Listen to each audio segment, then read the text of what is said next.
The Indian rupees is now hovering around 89 to 90 rupees per dollar. And this fall is not random.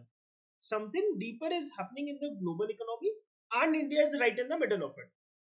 Today, I will explain the real reason behind the rupee slide, who benefits, who loses, and whether 90 rupees is just the beginning. So, the rupee has weakened sharply in the past few weeks, touching levels close to 89 rupees, 90 rupees. This is its lowest zone in the history. So, foreign investors are cautious. Oil imports are expensive, and the global dollar is extremely strong right now. This combination has put pressure on India's currency. So, what are the real reasons behind the fall? First is a strong US dollar. So, when US interest rates stay high or global uncertainty rises, investors dump emerging market currencies and rush to the dollar. The rupee gets hit. Second, India's lower Russian oil imports. With India cutting Russian oil imports by 38%, we are forced to buy more expensive Middle Eastern crude oil. So, more dollars go out and the rupee weakens. Third is the current account deficit pressure.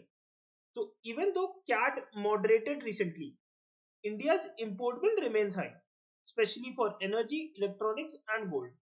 And fourth is the foreign institutional outflows. So, when foreign investors pull money out of the Indian market, demand for rupee drops. So, why is rupees 90 a psychological level? So, 90 rupees is not just a number, it is a psychological barrier.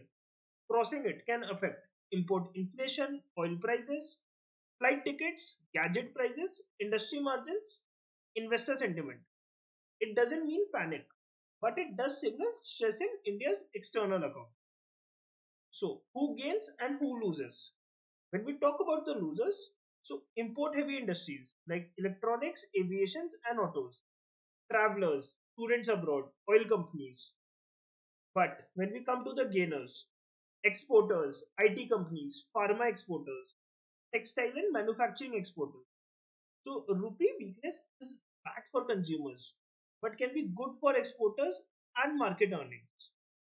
So what happens next? Now, most analysts expect the rupee to stay in the 89 to 90 rupees range unless oil prices fall, foreign inflows return, CAD improves further. A stable 89 to 90 rupees does not mean a currency crisis.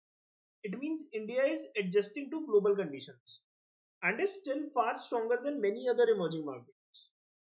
If you want a full video on how the rupee impacts stock market return, inflation, and EMIs, tell me in the comment. Also, don't forget to subscribe for real finance explanations, not headlines. Thank you.